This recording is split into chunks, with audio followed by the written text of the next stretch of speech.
গোয়েন্দা পুলিশ এবং পীরগঞ্জ থানার জেলা পুলিশের যৌথ অভিযান করে আমরা রংপুর পীরগঞ্জ থেকে আসামি জামিরুল ইসলামকে আমরা ধৃত করি এবং জামিরুল ইসলামের দেখানো তথ্য মতে আমরা একটি মাইক্রোবাস নোয়া উদ্ধার করি এবং তাকে নিয়ে আমরা পীরগঞ্জ থেকে জয়পুরহাট জেলায় যাই।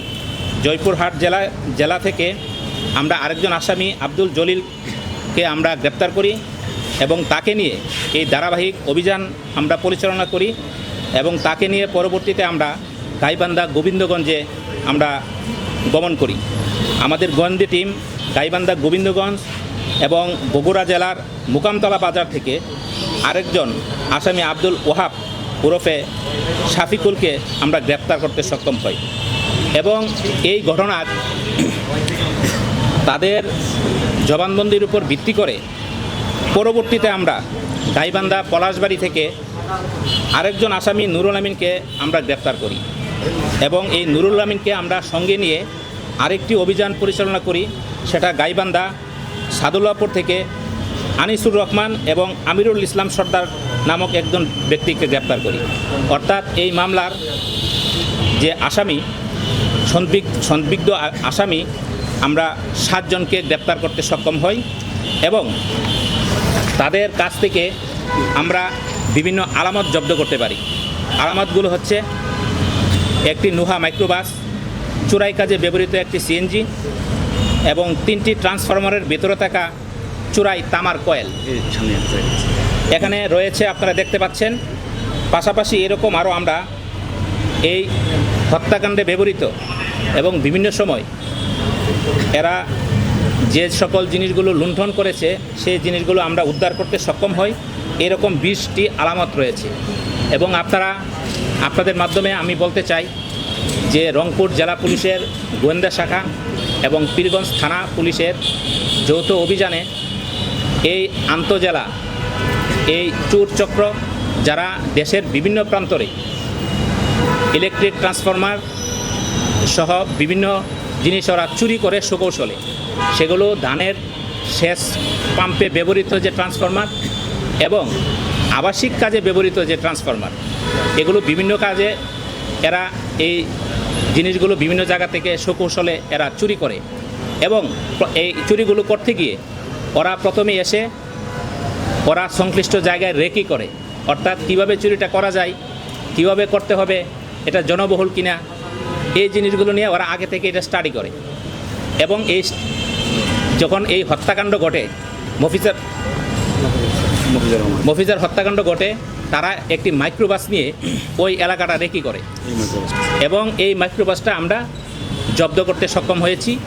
রেকি করার পর তারা এই রাত্রের বেলা গভীর রাতে সুপরিকল্পিতভাবে তাকে হত্যা করে এই ট্রান্সফরমারগুলো চুরি করে নিয়ে যায় এবং এদের বিরুদ্ধে দেশের বিভিন্ন জায়গায় মামলা রয়েছে।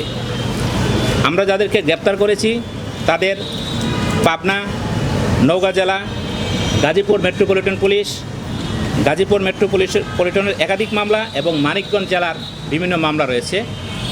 আমরা আমাদের তদন্ত কাজ অব্যাহত রেখেছি এবং আমরা রংপুর জেলা পুলিশ তাদের এই টোটাল যে সিন্ডিকেট রয়েছে, এই চক্র রয়েছে, তাদের সম্পর্কে আমরা গোয়েন্দা তথ্য আরও সংগ্রহ করছি এবং আমাদের এই অভিযান অব্যাহত থাকবে।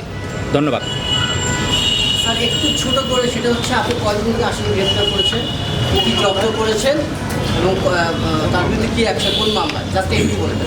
হত্যার সাথে স্পেসিফিক জড়িত কেউ থাকলে তার নাম পুরো টিম স্যার আমরা 7 জন সঙ্গে গ্রেপ্তার করছি, এই সামনে যেগুলো আছে এগুলো উদ্ধার করছি আর 396 আমরা 7 জন আসামিকে এখন পর্যন্ত গ্রেপ্তার করেছি এবং এই হত্যা যেটা হয়েছে সেটা মার্ডার মামলা পেনাল কোডে 396 এবং 396 পেনাল কোডের ধারায় আমরা তাদের বিরুদ্ধে আইনগত ব্যবস্থা এখনও প্রক্রিয়াধীন রয়েছে। ধন্যবাদ। আচ্ছা, আমরা এখানে দুটি কম্পিউটারের হার্ড ডিস্ক দেখতে পাচ্ছি, এ দুটো কি ডাকাতির কাজে, তারপরে একটু যদি বলবেন